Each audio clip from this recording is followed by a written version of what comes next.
Hi. Hi. Okay, so first I do have to look into the camera and say hi. Hi. Thank everybody for listening. Welcome to Dance to the Music podcast, which is a podcast I started where we explore the meaning of dance within dance music. And today we have the amazing Rimarkable with me. Thank you for being here and Thank you taking for the having me. time. Shout out to Snipes and Ladies of Hip Hop for providing us the space. Yeah, this is such a dope space. Check them out if you can. And let's get started. I have my questions. Don't look at them. This is my little cheat Oh, okay. sheet. I won't look. No, it's okay. No, Okay. it's not a No, not okay. Okay, I can ask you a lot of questions, but let's just the very first one. In one sentence, how do you describe yourself? Myself or myself as a DJ? Think of it. You as you. Think of it as a quote unquote corny elevator pitch. But if I didn't introduce yourself and I didn't tell about the story because there's so much to tell about you, that's why I asked you the question. Okay, I'm thinking about my elevator pitch. I would say I am a mindful person who practices love and one who seeks joy. See, this is remarkable. Okay. Thank you. Obviously, you've been a DJ for a very long time and a producer and an artist as a general. So we're going to get in within the questions. We're going to get into your story. But what I would like to know, what does it mean to be from Detroit in general, but also for yourself? Because you lived in many different places. Yeah, and I get asked this question a lot. That's why I was like, let me think of something different.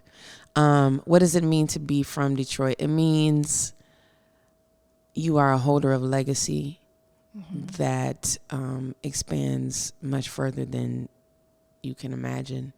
The fruits of Detroit have touched the world, be it from industry, be it from music, be it from the people and culture.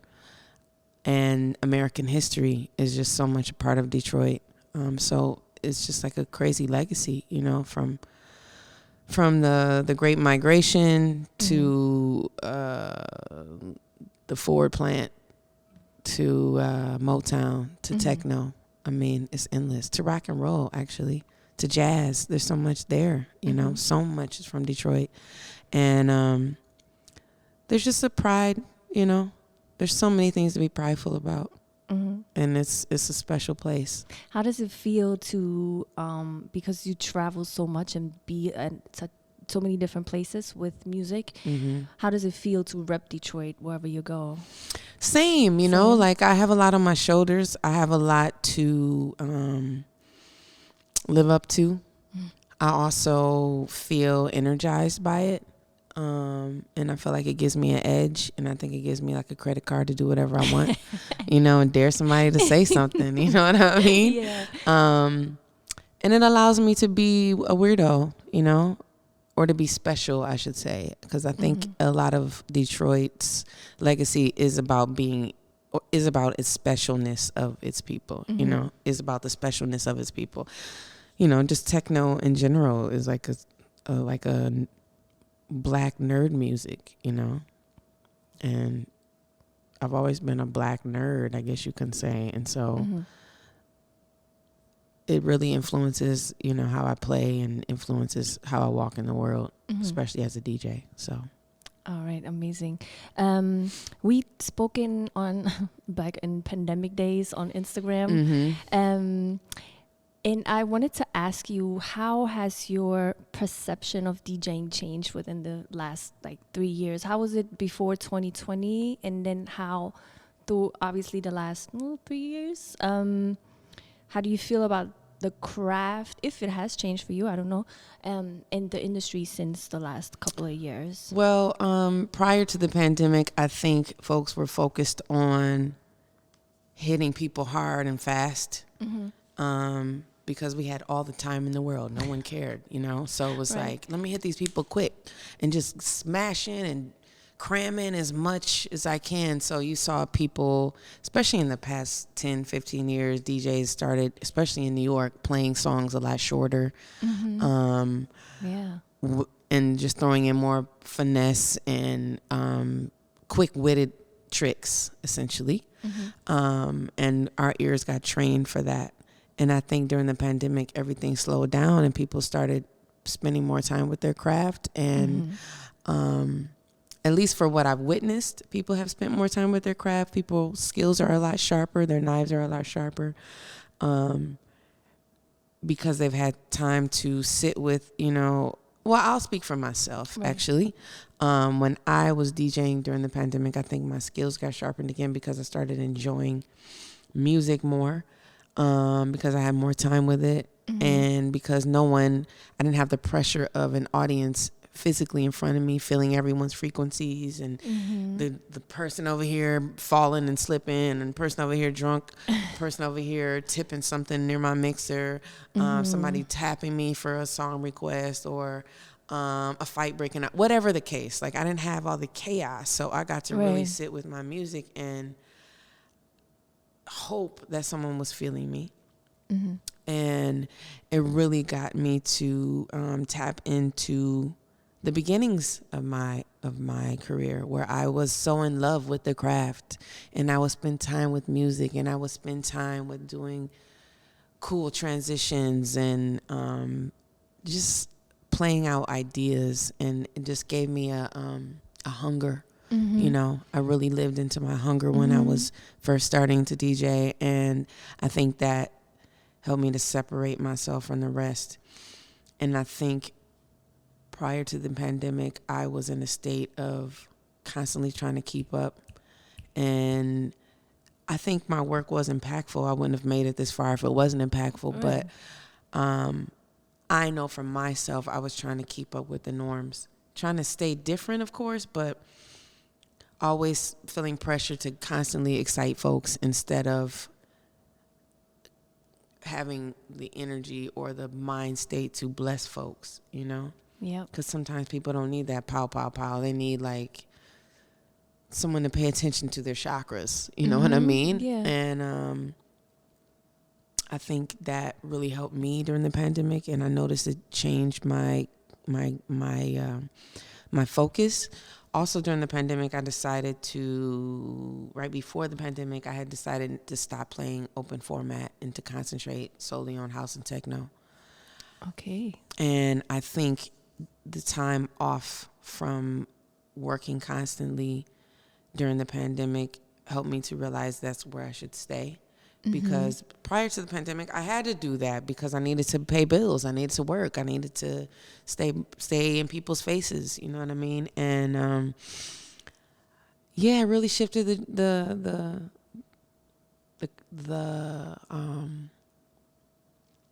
industry, I guess you could say, the pandemic. So many, you asked, with the things you said, you answered so many questions that I didn't even know I had. First of all, I didn't know, I never would have thought of you as an open format DJ, but I completely get what you're saying, especially living in New York City. But then also you saying taking the time to, it reminded you of your beginnings of DJing and taking the time with the music. I'm wondering, it cuts into another question that I have maybe, but I'm wondering if that's something that you see maybe with a lot of maybe newer DJs, especially now after the pandemic, that don't take the time or have a feeling that, have to be somewhere really, really fast, and then they don't take their time. Maybe that was before the pandemic as well. As maybe, when you start something, you want to be there fast. There's been a definite influx of it. Yeah. There's, let me just ask the question here and go straight into you teaching, because number one, you just come from teaching a class. Yeah. And you have taught for a long time in person, online, the alchemy of DJing, which is a dope class. I just let you know if you're listening. And now you teach at NYU, right? If I'm not yes. correct. Okay. So how has that, if your philosophy has changed over the years, pre-pandemic, post-pandemic, in general, but also what do you see? Who are the people that take your class now, and what do they want to learn? Obviously, when you go, I would presume, correct me if I'm wrong, if I go into a DJing class, I assume that I learn how to DJ, but what are the expectations from the students? Are they different from what they used to be, or?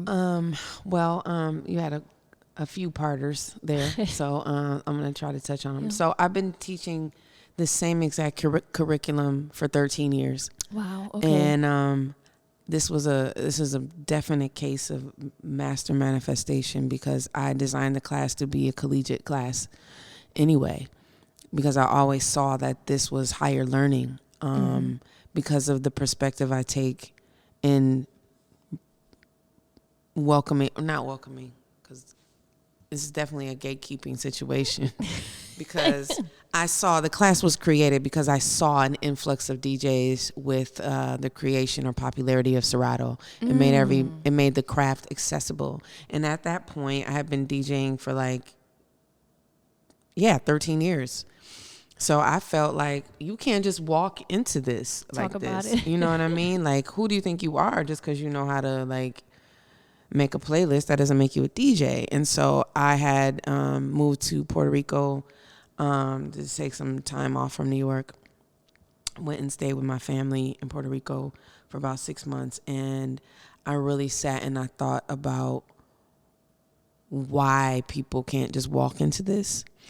And I thought about how I always saw it as a scientific thing, and I had to break down why it was scientific. Why is music a scientific thing? And I think it came from me being influenced by dance first. You know, we've had this conversation before where I'm like, in order to be a DJ, you have to be a dancer first. And in order to be a producer, you need to be a DJ first, because you need to know those things go into succession. You need to know how the body responds to music. You have to know it for yourself. Right. You need to know how the body is responding to music before you can get behind the decks and control how people's body responds to your influence, to your approach to it. Absolutely, you know what I mean? Yeah. So I said, okay, let's break that down. What is going on with the body when this happens? So I found the science behind that, and a lot of that is something called solfeggio frequencies. I remember, yeah. Yeah, so solfeggio frequencies are basically akin to chakras, the way certain frequencies hit certain parts of your body, certain chakras in your body. Okay. And if you don't know how to manipulate that, then you could subconsciously do a lot of damage to folks. You've ever seen people have an attitude and not know why they're upset? It's because of something frequent that is happening, some frequency that is happening for them, that and frequencies are subconscious. So right. Not to give too much of my class away, but you see why these certain components are important when you're learning how to DJ. So with that little tidbit in mind, a lot of students take my class thinking they're going to be DJ Qbert or something, about to wiki, and social media, especially during the pandemic, people were really influenced by DJs and the drop and the and seeing the crowd go crazy and seeing DJs do these little tricks and all this magic. And, also part of the magic is knowing how to operate the equipment, of course. Part of the magic is also the technique of how you operate that equipment. Part of that is also knowing how the equipment works. Yep. So all those components are involved in my class. And so it's not okay with me as a seasoned veteran in this game to have people just buy equipment at Guitar Center and all of a sudden they have these big careers or these big entries into the work that I've been cultivating and so many of my colleagues have been cultivating for decades. It isn't fair. It has thrown off the balance. It has thrown off the way that people party in general. It's thrown off just the dynamic of entertainment, the way we enjoy things, and it's allowed people to have a lot of access to things without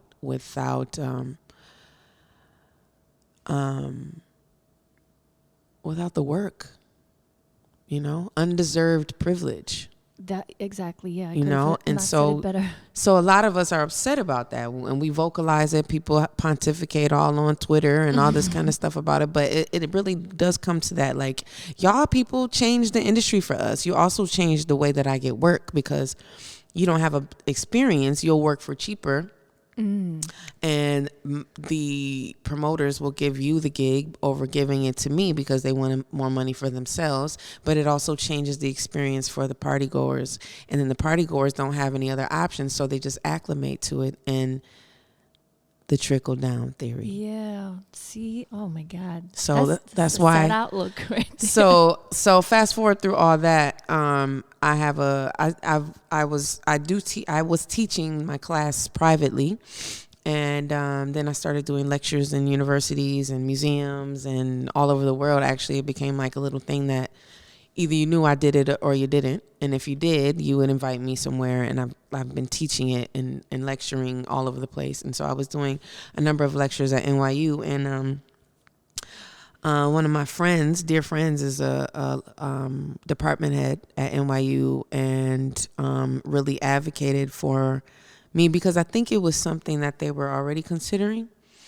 And I think they were like, I have the perfect person. And shout out to J.D. Sampson, who held me down, and Jason King, who said yes. And over at the Clive Davis Institute and Tisch at NYU.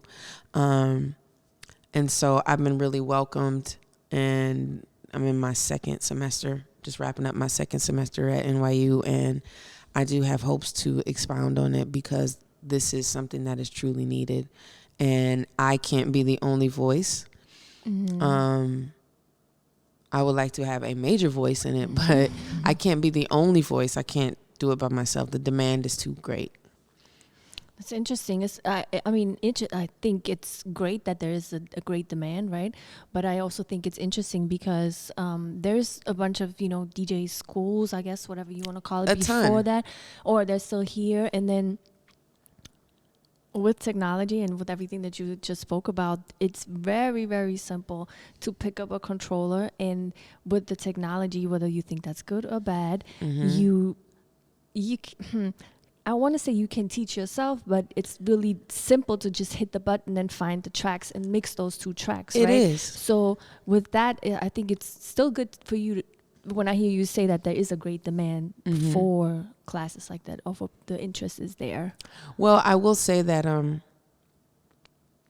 this semester I did something different. First of all, my class doubled in size. Oh, Again, wow. back to the demand for it. So I'm just one professor. Like, my class doubled. I can't touch on everything, but I also don't have interest to touch on everything. So people come in with all these high expectations, and I chop them down in the first 2 weeks. Like, nope. Actually, no, we're not going to do that. And you've already been working by yourself at home, practicing on your controller for the past 6 months to 3 years. You probably, a lot of my students have already played out.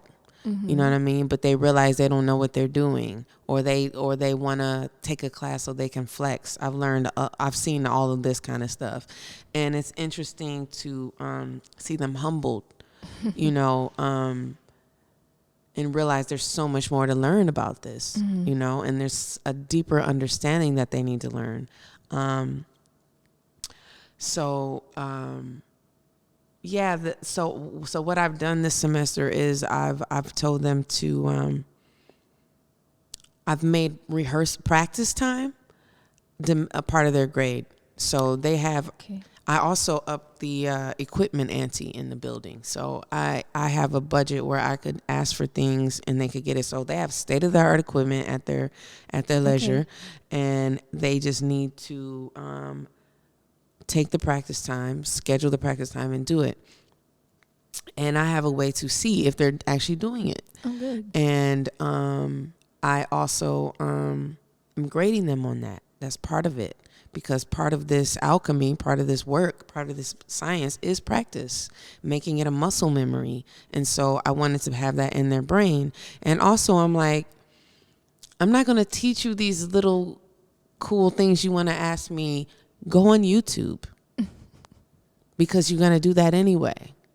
Right. And a lot of this is just opinion or what you find feels the best in your body. I can't answer a very open-ended question because it's like I may have a certain technique that I transition with that they may not work for your muscles. Yeah. You know what I mean?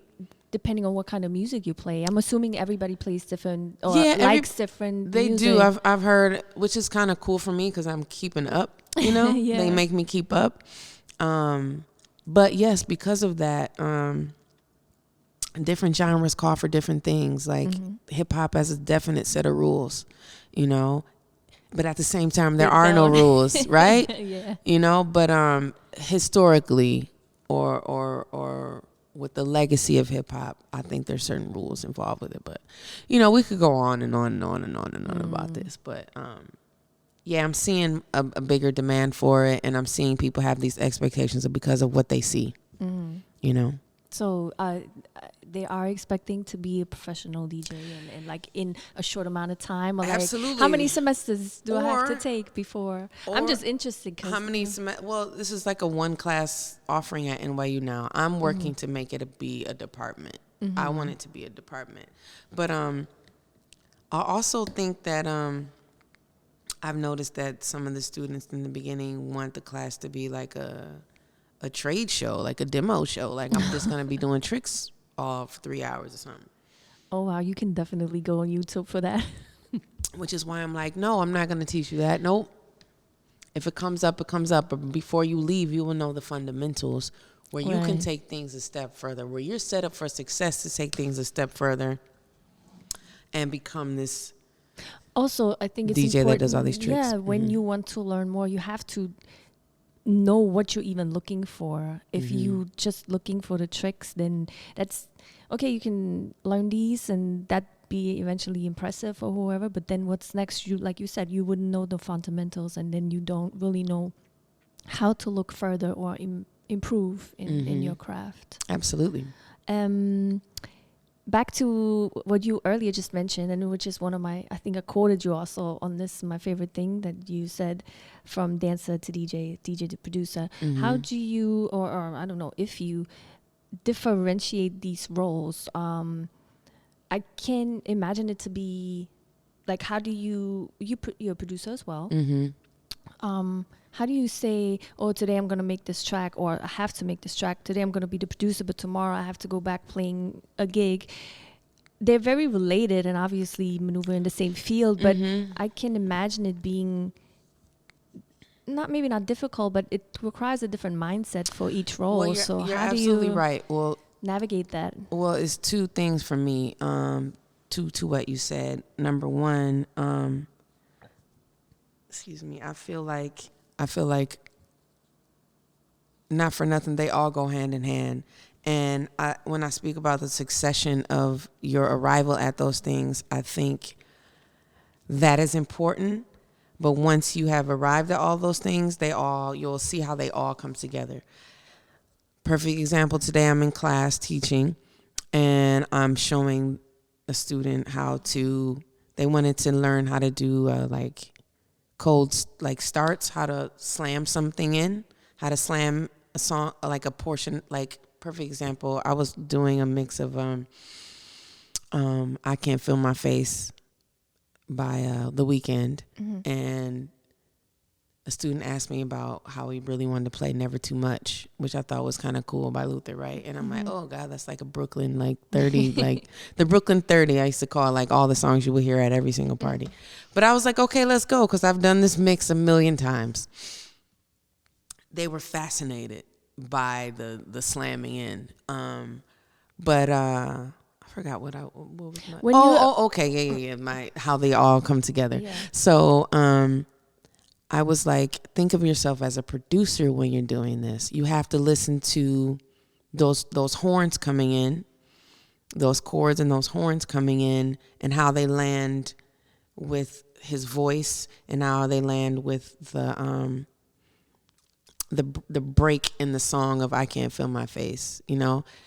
So in your body, you're a metronome. You have to think of yourself as a metronome, how to keep that timing, because it's not hitting on the one necessarily. That part, those horns come on the and. And they don't come on the one, they come on the and. So I'm like, you have to be in your body as a dancer.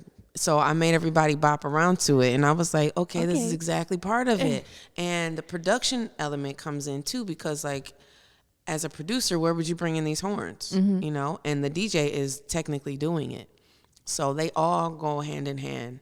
And I'm also one of the things I was bringing up to them was like, because it's such a triggering, it can be jolting to the body. You can't have the volume up too loud as it comes in. It can't be a slam. It can be a slam, but it can't be a smack. You know, because you have to be monitoring how it feels in people's bodies, how the dancers are going to respond to it.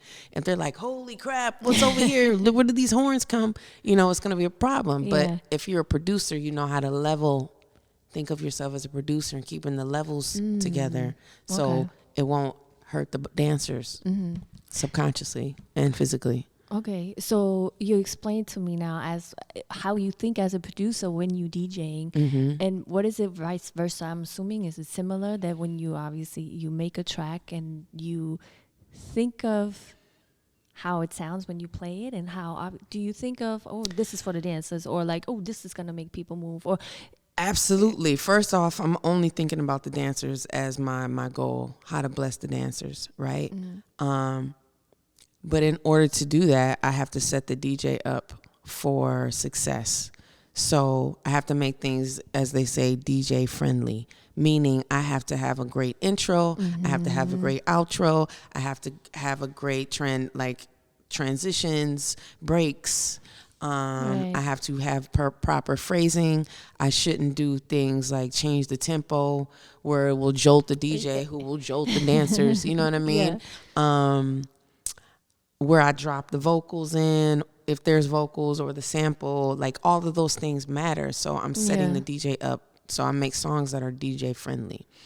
And because I've been a DJ for so long, it just is something that how I think when I'm producing. It's just in there. They just go hand in hand. All right. From how shall I call it? On the other side of a selling point, do you have to switch hats, or is it like the same mindset? Okay, great. Thank you for bringing that back around, because I forgot that part. Interesting. I was in London 2 weeks straight, locked in a studio, banging out work for an album recently. While I was in town, I was going to do a broadcast, squeezed in between like my studio time and what have you. And I was all poised for that, right? So I step out of the studio. Okay, guys, I'll be with you in 1 second. I didn't know how to use the equipment. Wow. My brain For real? switched. That's crazy. I couldn't remember how to use the equipment. I couldn't remember how to transition. I couldn't remember because I had changed my muscle memory because I had just been hyper focused on producing. DJing is a completely different part of your brain. That is crazy. That's super interesting. But when they're inside, they're one thing. But when you put the physical muscle memory involved into it, it shifts. It's like a certain, I don't know how to explain it. It's almost like when I DJ, I'm more akin to the physical part of it. Like I'm being a dancer. When I'm in the production side, I'm more analytical. I'm more intellectual. I'm more critically thinking. So even though those both are elements to being a DJ,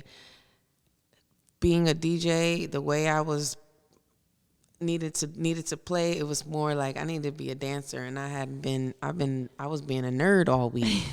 I couldn't. Wow, that's really interesting. I couldn't switch. It was really crazy. I had to stop the broadcast. Like, you know what? This is not working for me. I don't even know how to beat match right now. I don't even know how to mix these songs. Like, I just couldn't switch my brain that fast. That's super interesting. It shocked me. I was like, oh my God, this is like two different parts of your brain. It really is. Yeah, that's that's number one, really interesting for me to hear.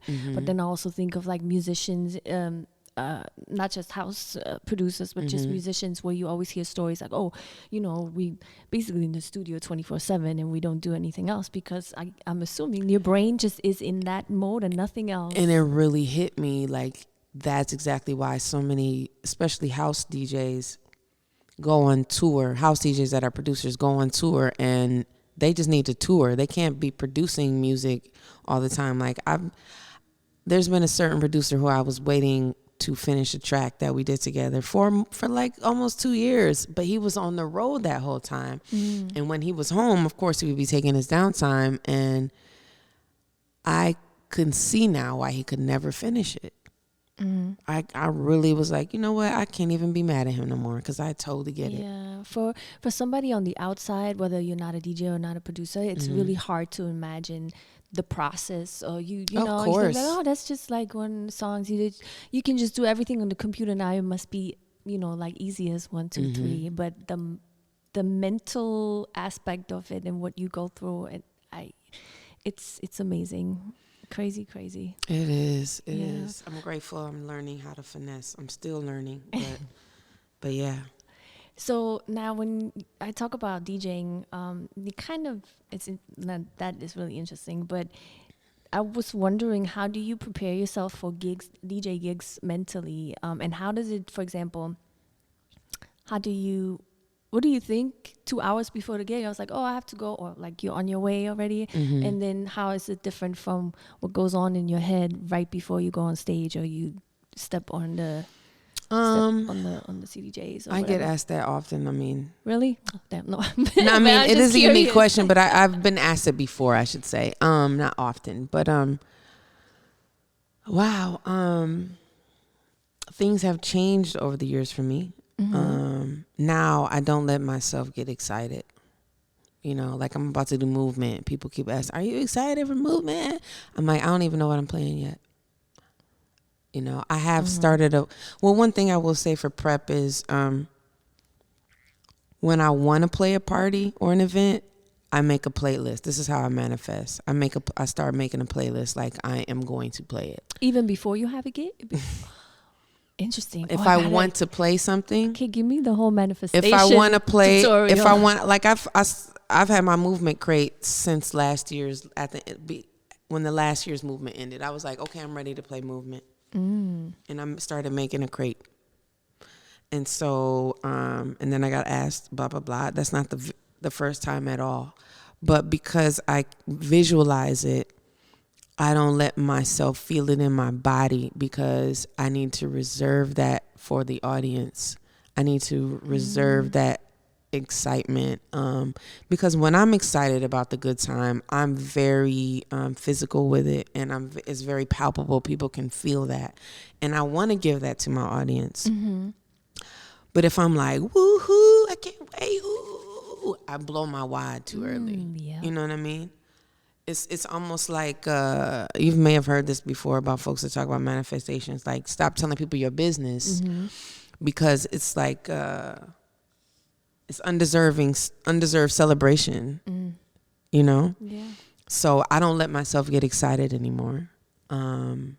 Because I've seen it a million times with myself. Like, as much as I get hype about something, it's over.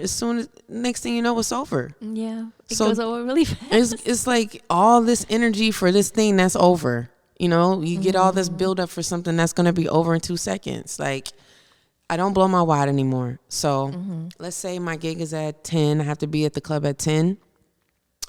I start thinking about getting ready around 4. I probably will take my nap. I can't get up any later than 6. Yeah. At 6, I start getting my USB or whatever I'm playing ready.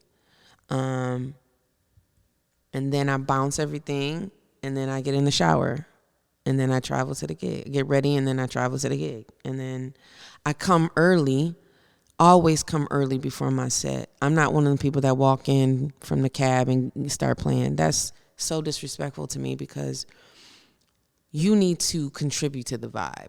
You need to, your presence is super important. You're also setting yourself up for success by getting to witness what people have gone through as a dancer. Right. You know what I mean? This is why I don't get too upset or I get so hung up on openers like everybody's so up in arms about talking about on Twitter and all these social medias about the pressure that the opener has. Like the opener like played all the hot songs and blah, blah, blah, blah, blah. Or the opener had the beat on 128 the whole time they were opening, blah, blah, blah, blah, blah. None of that really matters, but you do need to have witness to that. None of that really matters if you're a professional, because there's ways to take people up and down without damaging them. Me personally, I used to go to the club from the time it opened to the time it closed, so I had a whole experience. Right. Your job by coming in early is to know what the dancers need. You're basically the doctor. Let me see what the people have been going through so I know where to take them next. Like, okay, now they want to hear something soulful. Or now they want to rev up. They're ready. Or now they need to bring it back down and then we can go a little bit further.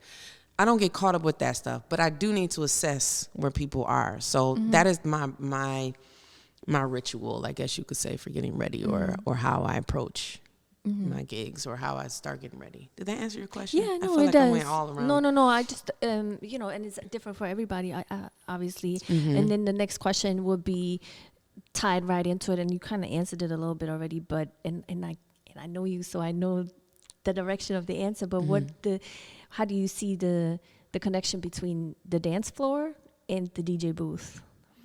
And when I see the dance floor, I don't.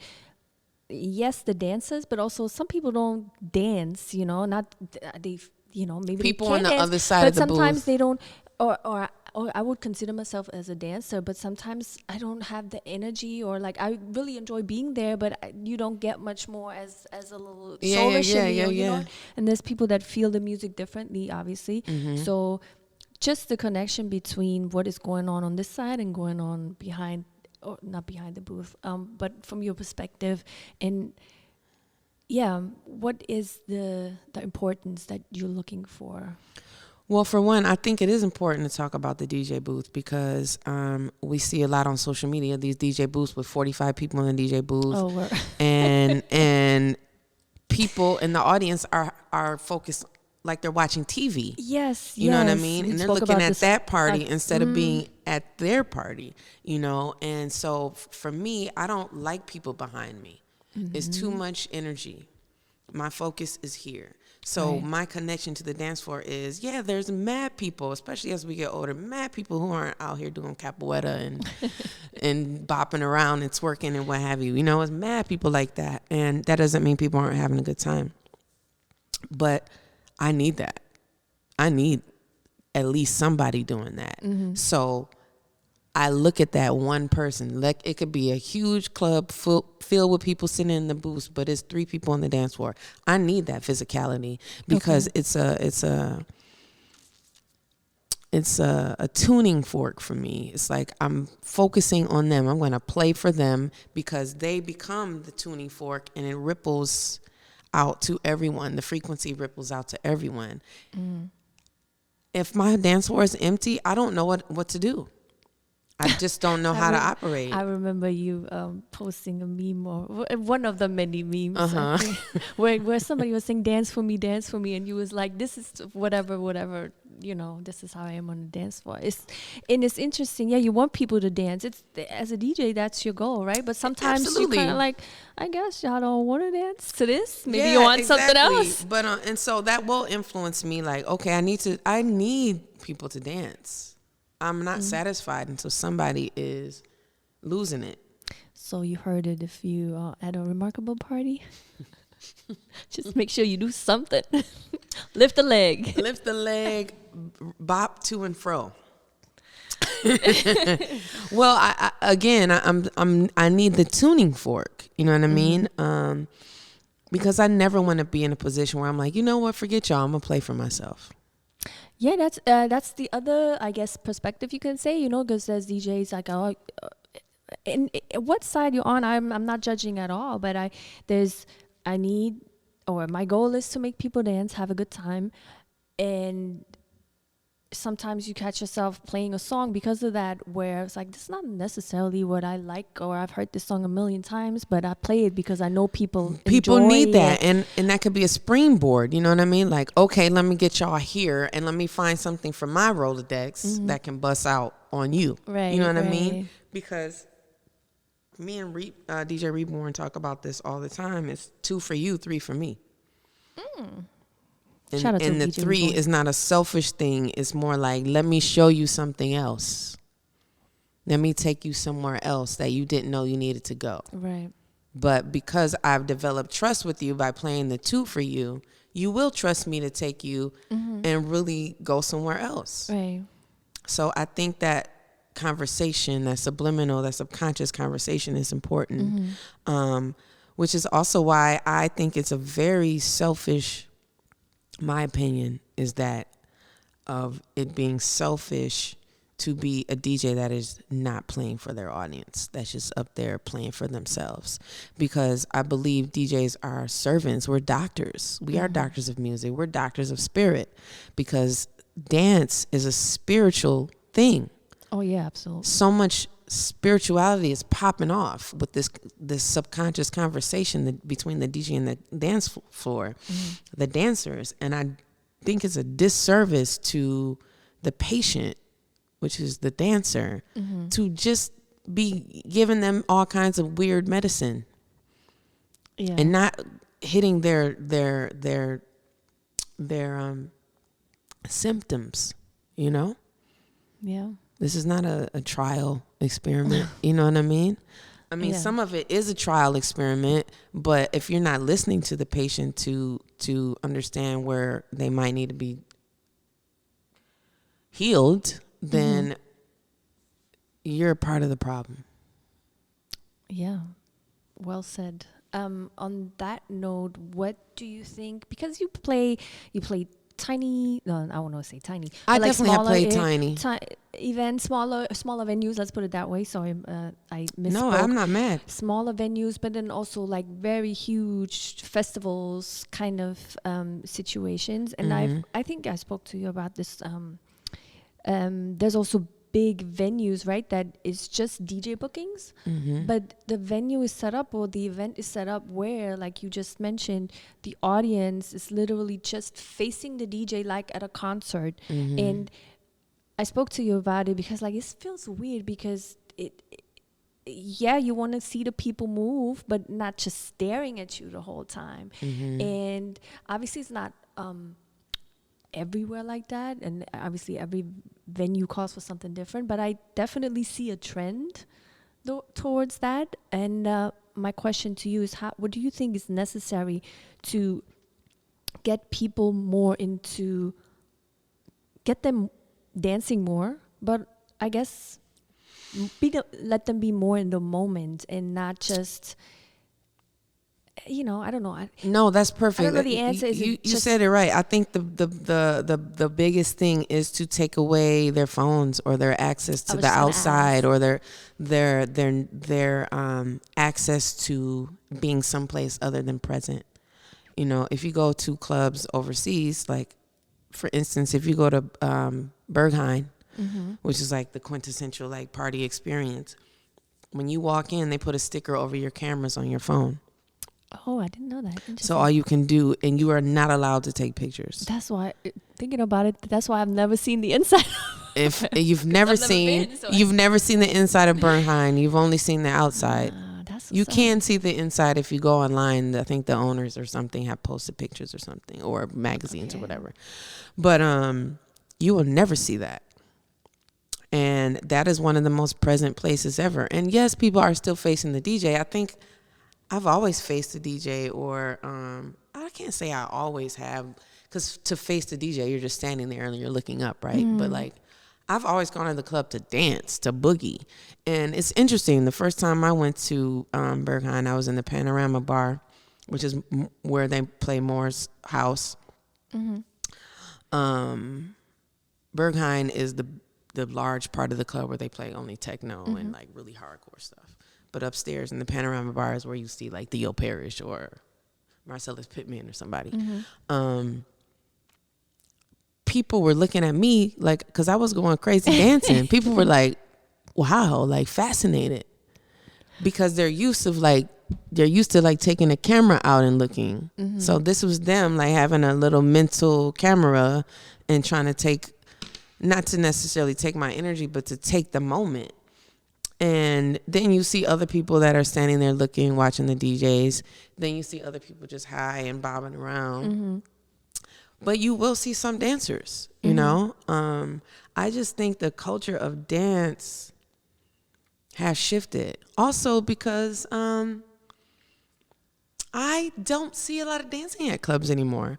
I also think, like, if you look at some of the dance competitions, like there's a million house dancers, right? But because of our access to visuals, everyone can't be present anymore. Now it's like Red Bull dance competition, and everybody wants to get a clip on Instagram. So now it's like people really just want to freestyle or take up hella space on the dance floor with their cipher and just be seen, you know what I mean, instead of feeling. Absolutely. There's my question was like, where are the dancers, you know? And there is even like Resident Advisor, that video where Khalif and Tone were in it, where they question, what did you do? I forgot how the video starts, but they're basically, you know, talking about how dancers used to get down, and now it's not the case anymore. And it's easy to say, and it's definitely a reason for it with social media and cell phones, you know.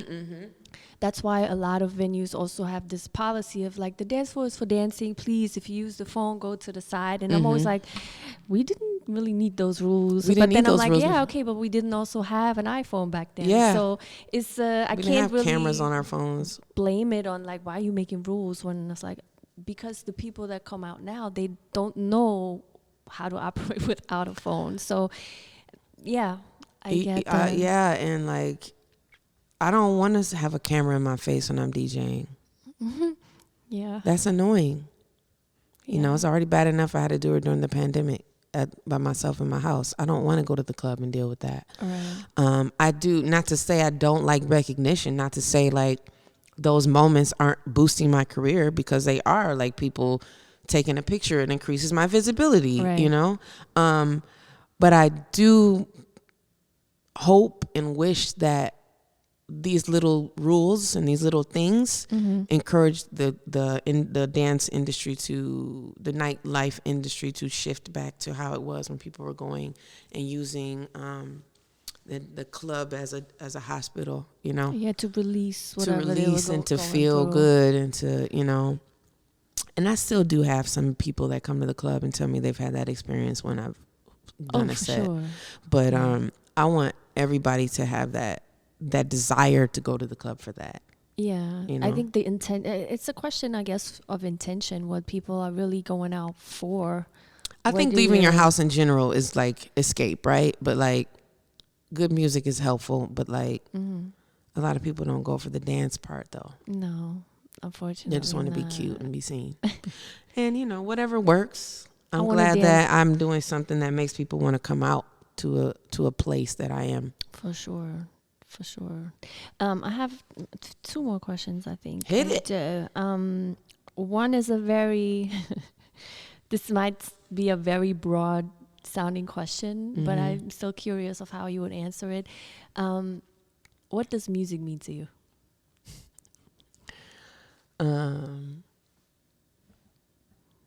I mean, this is like, you know, it's easy, but it isn't.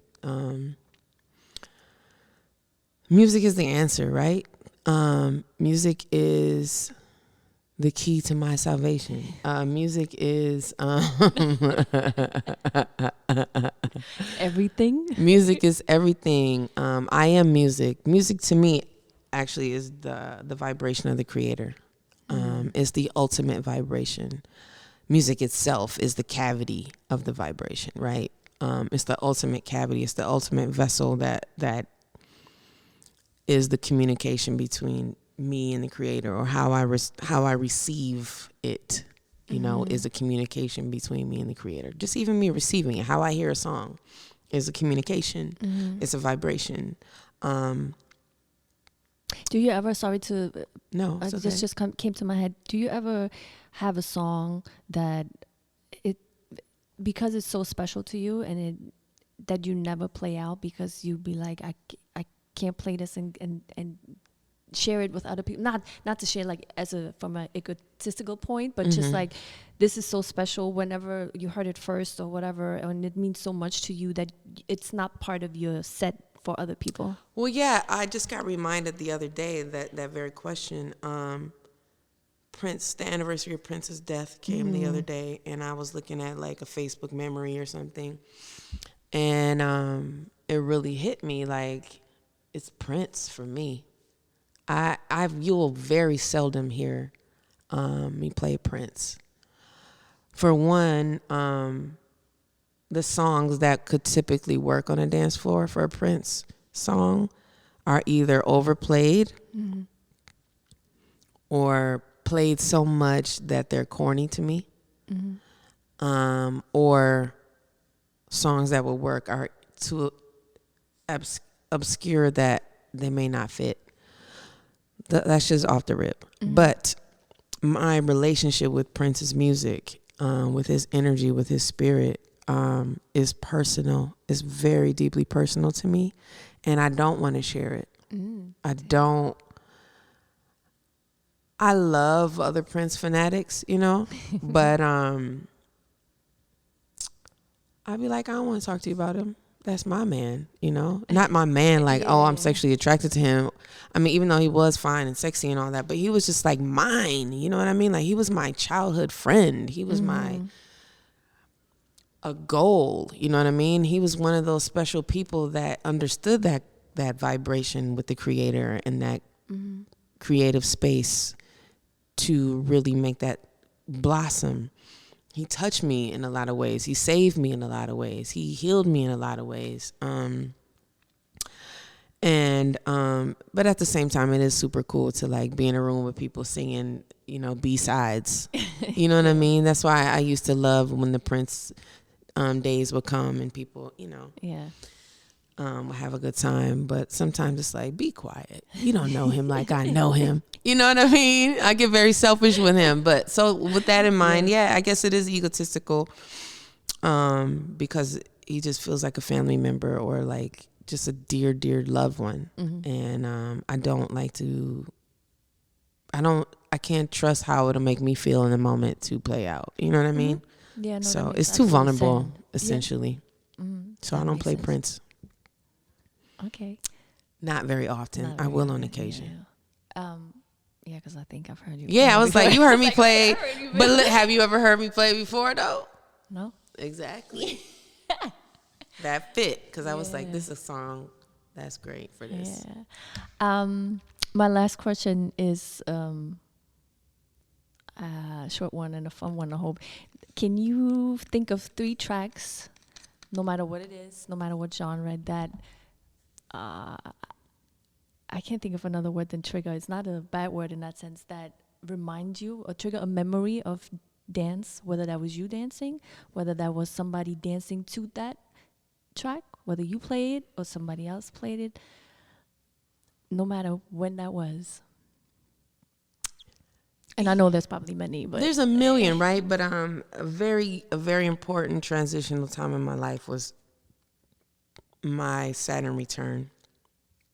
It was I left Detroit when I started my Saturn return. Basically, when I turned 28, I left Detroit, and so that very pivotal time in my life stayed with me. Some of my best days dancing were prior to me leaving Detroit, and coming up in the scene in the late 90s and the early 2000s of Detroit was a very special time. And that particular time before I left, music was just the thing that got me through that transition. So I do think a lot about those moments, like you say, like, what are these emotional connections I have to certain music? And they're so random, but it's real for me. One is, do you remember the artist Chaos?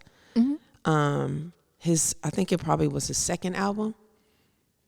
I know of him and I know, but Yeah, I don't like know his music that well, I can't remember the name of the album, but a song on the album was called "I Tried It." Okay, so Chaos, I Tried It. Love that song. So I was like one of the only people in Detroit that had a moped before it was like chic to have mopeds. So I would be riding down Woodward with my headphones on and my army helmet. I had this vintage like army helmet from Vietnam. It was kind of wild, but riding my moped, my Indian moped down the street, playing Chaos in my headphones, and I Tried It by Chaos. I can just remember playing that on repeat. Also during that time was I forgot who sings it. I think Soul Fusion is involved with it some kind of way, but you know that song I Got Rhythm. I got rhythm for you, baby, if you had the time. Is it?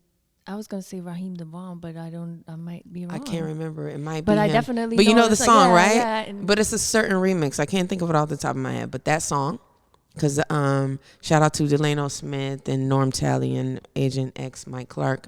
They used to throw this party in the scene in Detroit called Beat Down Sundays.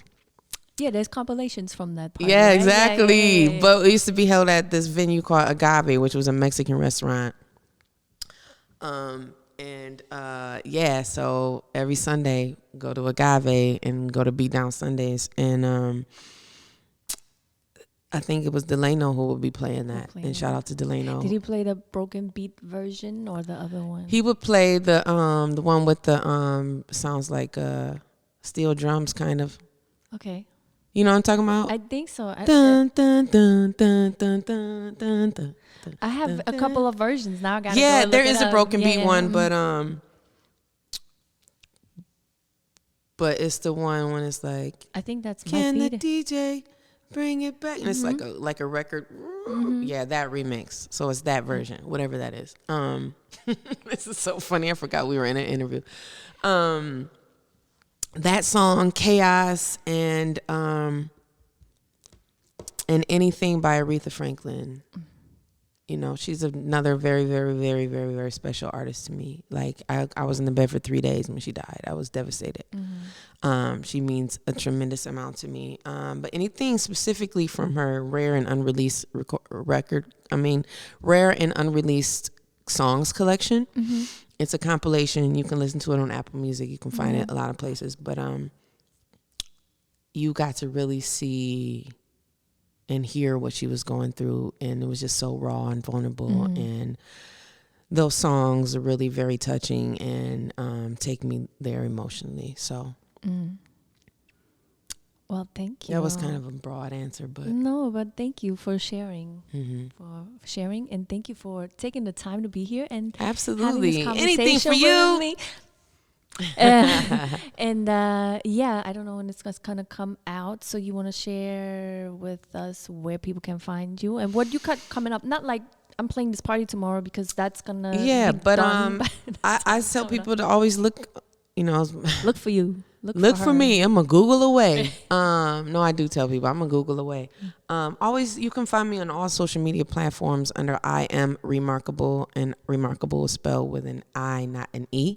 You can also find me on my website at www.iamremarkable.com. And if you want to book me, I'm at booking at iamremarkable.com. Did you listen? Okay, cool. I ain't hard to find. No, she's not. She's not. So thank you. And in the summertime, will you be in the States? Will you be traveling? Yeah, I'm going to be traveling. So upcoming is Movement Detroit, which is Memorial Day weekend. And I'll be all over the place. I'm going to be doing something with Carl Craig at the Moad Museum in Los Angeles this summer in June. I'm going to be in Portland. I'm going to be in the Bay Area. I'm going to be in New York a bunch. Then I'll be going to Ibiza and Croatia and back down again. Oh, so nice. And are you releasing any music? Yes, June 2nd. Yes, June 2nd. I have a song coming out with my brother, Sacred Heart. It's called Complications. I actually just shot a music video for this track I did with Honey Dijon. You should start looking for that probably in June. Also in June. So June is the month. June is the month. June is a good big month. And what that out is her the song. The video for the song was on her album, right, from last year. Yes, that album was called Black Girl Magic, and the track I did with her is called Drama. Drama. I love that song. Do you? I That's do. amazing. I really do. I love it. I do. I love that. We never discussed it. That's why I'm shocked. No, we never. Oh, okay. No. Okay, No. dope. Well, I like Dope. it. Yes. So once again, thank you You're so welcome. a lot. This is so dope. So proud of you. So excited for this. Grateful to be thank part of you. it. I hope you guys listen to all of this. No, I'm kidding. I hope so too. But yeah, I'll see you around. I'll see you around. All right, and thank you guys for listening. Shout out to Ladies of Hip Hop one more time and Ladies Snipes. of Hip Hop. Go get yourself Snipes, I need some shoes. sneakers. I was just gonna say, take some dance classes and come to the festival in July. And I will talk to you soon. Goodbye. Peace.